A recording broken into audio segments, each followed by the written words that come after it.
Love ജിഹാദ് ഇന്ന് നമ്മൾ politically ഉപയോഗിക്കുന്ന ഏറ്റവും പ്രധാനപ്പെട്ടൊരു പദം. പൊളിറ്റിക്കൽ സ്ട്രീമിൽ പല വ്യാഖ്യാനങ്ങളും പല വിവാദങ്ങളും ഉണ്ടാക്കുന്നൊരു പദം ലവ് ജിഹാദ്. ലവ് എന്നാൽ ഇംഗ്ലീഷ് പദമാണ്, സ്നേഹം അല്ലെങ്കിൽ പ്രണയം എന്ന് പറയാം. ജിഹാദ് എന്ന് പറയുന്ന ഒരു അറബി വാക്കാണ്, ആത്മസമരം എന്ന് പറയാം. തീർച്ചയായിട്ടും അതുകൊണ്ട് തന്നെ ഇതിനെ പല പൊളിറ്റിക്കലി പല രീതിയിലും വ്യാഖ്യാനിക്കപ്പെടുന്നുണ്ട്. റിലീജിയസ് ആയിട്ട് ഇതിനെ കളിയാക്കാൻ വേണ്ടി ഉപയോഗിക്കുന്നുണ്ട്. റിലീജിയസ് ആയിട്ട് ഇത് അനുകൂലമല്ല എന്നുള്ളത് പറയാറുണ്ട്. ലവ് ജിഹാദ് എന്നുള്ളത് പല മതങ്ങളും എതിർക്കുന്ന ഒരു കാര്യമാണ്. അങ്ങനെ ഒരു സംഭവം പാടില്ല എന്നുള്ളതാണ്. എങ്കിലും ഇത് പൊളിറ്റിക്കൽ സ്ട്രീമിൽ അത് വലിയൊരു ചർച്ചകൾ ഉണ്ടാക്കുന്നുണ്ടെങ്കിലും ഈ ലവ് ജിഹാദ് ഉണ്ടോ എന്ന് വെച്ച് കഴിഞ്ഞാൽ ഉണ്ട് എന്ന് വേണേൽ പറയാം. പ്രണയത്തിന് വേണ്ടിയുള്ള ആത്മസമരം അത് എല്ലാ വീടുകളിലും ഇന്നത്തെ കാലഘട്ടത്തിൽ ഏറ്റവും കൂടുതൽ അനുഭവിക്കുന്ന ഒരു പ്രശ്നമാണ് ലവ് ജിഹാദ്. പ്രണയത്തിന് വേണ്ടിയുള്ള ആത്മസമരം അത് ആദ്യം തന്നെ ഈ പ്രണയിക്കുന്നവരിൽ നിന്ന് തുടങ്ങുന്ന ഒരു ആത്മസമരമാണ്. ഒരാൾ ആദ്യം പ്രണയത്തിൽ വീഴുന്നു, എന്നിട്ട് അവരെ സ്വന്തമാക്കാൻ വേണ്ടിയിട്ടുള്ള ആ ഒരു യുദ്ധം, ആ സ്ട്രഗിൾ അല്ലേ, അങ്ങോട്ടും ഇങ്ങോട്ടും കളിയാക്കലുകളും പരിഹസിക്കലുകളും അങ്ങോട്ടും ഇങ്ങോട്ടും ഇങ്ങനെ എത്തിനോട്ടങ്ങളും മറ്റുമെല്ലാമായിട്ടുള്ള ആ ഒരു സ്ട്രഗിൾ കഴിഞ്ഞ് ഇവർ ഒന്നിച്ച് കഴിയുമ്പം ഒക്കെ അങ്ങോട്ട് പിന്നീട് അവർ ഒന്നിച്ച് കഴിഞ്ഞാൽ അവർ പിന്നെ ദാമ്പത്യ ജീവിതത്തിലേക്ക് പ്രവേശിക്കുന്നു. ആ സ്ട്രഗിൾ സമയത്ത് അനുഭവിച്ച ആ ഒരു ഡോപ്പമിൻ എഫക്റ്റ് ഒന്നും പിന്നെ കാണുന്നില്ല. എന്താ സംഭവം? ആ ഒരു അവസ്ഥയിലേക്ക് പോകുമ്പോഴേക്ക് ഓക്സിറ്റോസിൻ എന്ന ഹോർമോൺ ഭരണം ഏറ്റെടുക്കുന്നു. ലവ് ജിഹാദിൻ്റെ ഭരണം ഓക്സിറ്റോസിൻ ഏറ്റെടുക്കുന്നത് കൂടി മാരേജ് ജിഹാദ് മറ്റൊരു രീതിയിലേക്ക് കാര്യങ്ങൾ പരിവർത്തനം ചെയ്യുന്നു. ഈ ഓക്സിറ്റോസിൻ എന്ന് പറഞ്ഞാൽ ലാളനയും നമ്മൾ ഒരാളെ തലോടുമ്പോഴൊക്കെ കിട്ടുന്നൊരു ഹോർമോണാണ്. പക്ഷേ ലവ് ജിഹാദ് സംഭവിക്കുന്നത് എങ്ങനെയാണ്? ലവ് ജിഹാദ് അവിടെ സംഭവിക്കുന്നത് fight and flight response, adrenaline. എനിക്ക് നിന്നെ സ്വന്തമാക്കിയേ പറ്റുള്ളൂ, നീ ഇല്ലാതെ എനിക്കൊരു ജീവിതമല്ല. പിന്നെ dopamine, I am addicted for you, നീ ഇല്ലാതെ എന്ത് ജീവിതം.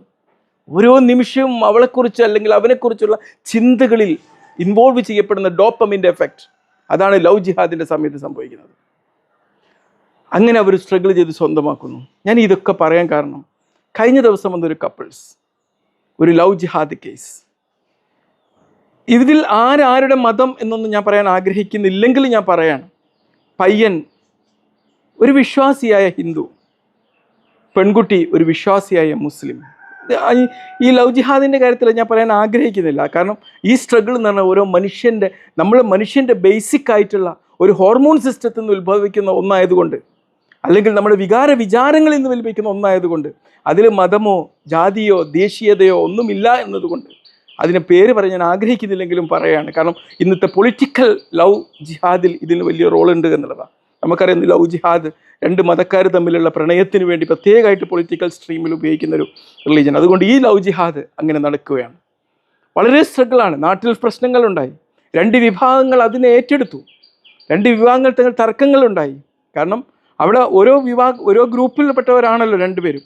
ആ തർക്കങ്ങളൊക്കെ മറികടന്നുകൊണ്ട് അവരുടെ ഉള്ളിലെ ലവ് ജിഹാദ് വിജയിക്കുന്ന കാഴ്ചയാണ് നമ്മൾ കാണാൻ പറ്റുന്നത്. ആ സ്ട്രഗിളുകൾ അവർക്കിടയിൽ ഫൈറ്റിംഗ്, ആദ്യം പ്രണയ അഭ്യർത്ഥനകൾ നടത്തുന്നു, നിരസിക്കുന്നു, അഭ്യർത്ഥനകൾ നിരസുന്നു. ആ ജിഹാദ് അവിടെ അവസാനിച്ച് കഴിഞ്ഞാൽ പിന്നെ അവർ വീണ്ടും അവരുടെ വീടിലെ പ്രശ്നങ്ങൾ, രണ്ട് വർഗത്തിൽപ്പെട്ടവരാണ് എന്നുള്ളതിൻ്റെ പ്രശ്നങ്ങൾ അവിടെ അരങ്ങേറുന്നു. ആ ഒരു പ്രണയത്തിൻ്റെ സമരം അവിടെ വീണ്ടും വീണ്ടും നടന്നുകൊണ്ടിരിക്കുകയാണ്. അതിനെയും അവർ മറികടന്നു. നാട്ടിൽ വീടുകളിൽ നിന്ന് അവരെ പുറത്താക്കി, വീട്ടിൽ നിന്ന് പുറത്താക്കി. അതിൻ്റെ പേരിൽ സ്ട്രഗിളുകൾ, കമ്മ്യൂണിറ്റീസ് തമ്മിലുള്ള പ്രശ്നങ്ങളൊക്കെ ഉണ്ടായി. അവസാനം അവർ ഒന്നിച്ചത് തൊട്ടേ എനിക്ക് അവരുമായിട്ട് നല്ല പരിചയമുണ്ട്, അതിന് മുമ്പും പരിചയമുണ്ട്. പിന്നെ ഞാൻ അതിന് ജാതിയുടെയോ മതത്തിൻ്റെയോ ലാബലിംഗ് ഒന്നും നോക്കാറില്ല. നമ്മൾ അവരനുഭവിക്കുന്ന ഫിസിക്കൽ ആൻഡ് സൈക്കോളജിക്കൽ അവർക്കുണ്ടാകുന്ന പ്രശ്നങ്ങൾ, അതിലേക്കാണ് നമ്മൾ നോക്കുന്നത് എന്നതുകൊണ്ട് തന്നെ എനിക്ക് ഡോക്ടർ എന്ന നിലയിൽ അവരുടെ ജാതിയുടെയോ മതത്തിൻ്റെയോ അവരുടെ പൊളിറ്റിക്കൽ ജിഹാദിൻ്റെയോ ഒന്നും പേരിൽ നോക്കാൻ പറ്റൂല എന്നുള്ളത്. അങ്ങനെ അവരുമായിട്ട് നല്ല സൗഹൃദമായി. പക്ഷെ കഴിഞ്ഞ ദിവസം വന്നപ്പം അവർ പറഞ്ഞു, എന്തിനു വേണ്ടി ഞാനിത് ചെയ്തു? ആ പെൺകുട്ടി ഞാൻ എന്തിനു വേണ്ടി ഈ സ്ട്രഗിൾ ചെയ്ത് ഇയാളോടൊപ്പം ഞാൻ പോന്നു? ഏറ്റവും വലിയ മണ്ടത്തരായിരുന്നു എന്ന് പറയാം. പയ്യൻ എനിക്കിനി അവളെ സ്നേഹിക്കാൻ പറ്റില്ല. പെൺകുട്ടി ജീവൻ അവസാനിച്ചാൽ മതിയായിരുന്നു. ഞാൻ പറഞ്ഞു, ഒരാൾക്ക് മറ്റൊരാളുടെ പ്രവർത്തനത്തിന് വേണ്ടി അവസാനിപ്പിക്കാനുള്ളതാണോ നമ്മുടെ ജീവിതം എന്ന് ചോദിച്ചു. ഞാൻ പറഞ്ഞു ദാമ്പത്യ ജീവിതം, അതിൽ പ്രശ്നങ്ങളുണ്ടാവും. ഓക്സിറ്റോസിൻ എവിടെയുണ്ടോ അവിടെയൊക്കെ ചെറിയ പ്രശ്നങ്ങളുണ്ടാവും. ഓക്സിറ്റോസിൻ അസൂയയുടെയും അങ്ങോട്ടും ഇങ്ങോട്ടും ചെറിയ ചെറിയ കുറുമ്പും കുശുമ്പും ഒക്കെ ഉണ്ടാക്കുന്ന സംഭവമാണ്. ഡോപ്പമിൻ അവിടെ എന്ത് മിസ്റ്റേക്ക് ഉണ്ടെങ്കിലും ആ മിസ്റ്റേക്കുകളൊക്കെ സ്വീകരിച്ചുകൊണ്ട് എനിക്കിത് തന്നെ മതി എന്ന് പറയുന്നതാണ്. പ്രണയത്തിന് അതാണ് സംഭവിക്കുന്നത്, മാരേജിൽ ജസ്റ്റ് ഓപ്പോസിറ്റാണ് സംഭവിക്കുന്നത്. ഈ ഹോർമോൺ സിസ്റ്റത്തെ ബാലൻസ് ചെയ്ത് കൊണ്ടുപോകാൻ സാധ്യമായിട്ടില്ലെങ്കിൽ സ്ട്രഗിളുകൾ പിന്നീട് തർക്കങ്ങളായി, ജീവിതം നഷ്ടപ്പെടുത്തുന്ന സാഹചര്യങ്ങളായി, അല്ലെങ്കിൽ ഡൈവേഴ്സുകളായിട്ട് പരിവർത്തനം ചെയ്യും എന്നുള്ളതാണ്. എല്ലാവരും ദാമ്പത്യ ജീവിതത്തിലും എല്ലാവരും പ്രണയ ജീവിതത്തിലും എങ്ങനെയാണോ ഫൈറ്റിംഗ് ഉണ്ടാവുന്നത്, എങ്ങനെയാണോ ഈ ആത്മസമരം ഉണ്ടാവുന്നത്, അതേ സമരത്തിൻ്റെ മറ്റൊരു വേർഷൻ ഈ ഒരു ഇതിലും നടക്കും. ഇതിൽ അസൂയ, അങ്ങോട്ടും ഇങ്ങോട്ടും കുശുമ്പ്, എനിക്ക് സ്നേഹം കിട്ടിയില്ലല്ലോ, എന്നെ മാത്രം സ്നേഹിച്ചാൽ മതിയല്ലോ എന്നൊക്കെയുള്ള രീതിയിലുള്ള ഒരുപാട് കാര്യങ്ങളായിട്ട് പോകുന്നുള്ളതാണ്. ഞാൻ പറഞ്ഞു നിങ്ങൾ ഒന്നിച്ച് തന്നെ ജീവിക്കണം. ചെറിയ ചെറിയ പ്രശ്നങ്ങളാണ്, ചിലപ്പം ഒരു കുട്ടി ഉണ്ടാവാത്തതിൻ്റെ പ്രശ്നമായിരിക്കും.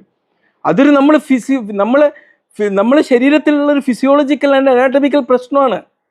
അല്ലാതെ അതിനുവേണ്ടി നമ്മൾ സ്ട്രഗിൾ ചെയ്യേണ്ടതല്ല. കുട്ടി ഉണ്ടാവണമെന്ന് വിചാരിച്ചാൽ ഉണ്ടാവും, അതിന് ചികിത്സ എടുക്കണമെങ്കിൽ എടുക്കണം, ഉണ്ടായിട്ടില്ലെങ്കിൽ ഇറ്റ്സ് ഓക്കെ.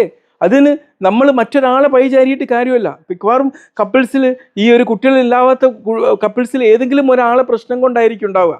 ചിലപ്പോൾ ഒരാൾക്ക് കൗണ്ടിൻ്റെ കുറവായിരിക്കും, ചിലപ്പം പെൺകുട്ടികൾക്കാണെങ്കിൽ അവർക്ക് ബന്ധപ്പെട്ട എന്തെങ്കിലും ആരോഗ്യ പ്രശ്നങ്ങൾ കൊണ്ടായിരിക്കും. എന്നിട്ട് കുറ്റപ്പെടുത്തിയിട്ട് എന്താ കാര്യം?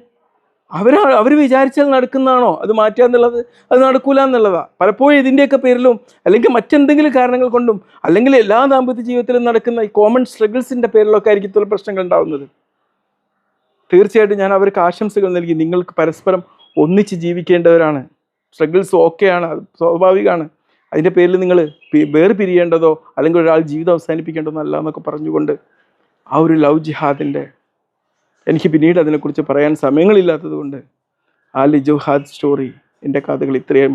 അപ്പോൾ ആ പെൺകുട്ടി പറഞ്ഞൊരു കാര്യമുണ്ട്, എന്നെ കേൾക്കാൻ, എന്നെ മനസ്സിലാക്കാൻ, എന്നെ ശ്രവിക്കാൻ ഒരാൾ പോലും ഈ ഭൂമിയിൽ ഇല്ലാതായല്ലോ എന്ന്. ഒരാൾ പോലും ഇല്ലാതായല്ലോ. കാരണം സ്വന്തം വീട്ടിൽ നിന്ന് ഇറക്കപ്പെട്ടു, ഭർത്താവിൻ്റെ വീട്ടിലേക്ക് പോകാനും പറ്റില്ല. ഭർത്താവാണെങ്കിൽ ഒന്ന് കേൾക്കാനുള്ള കാതൊന്ന് വെച്ച് കൊടുക്കുന്നില്ല. പോയേക്ക് സ്ട്രഗിൾ തുടങ്ങുകയാണ്, ഫൈറ്റിംഗ് തുടങ്ങുകയാണ്. പലപ്പോഴും പെൺകുട്ടികൾ ആഗ്രഹിക്കുന്നതാണ് ഒന്ന് കേൾക്കാൻ, അവരൊന്ന് മനസ്സിലാക്കാൻ ഒരാളുണ്ടായിരുന്നെങ്കിൽ എന്നാണ്. അതിന് പോലും വില്ലിങ് ആവാത്തൊരു സാഹചര്യം. ലവ് ജിഹാദ് തൽക്കാലം ഞാനിവിടെ അവസാനിപ്പിക്കും. ഇതിൻ്റെ ബാക്കി പിന്നീട് പറയാം. Okay, by.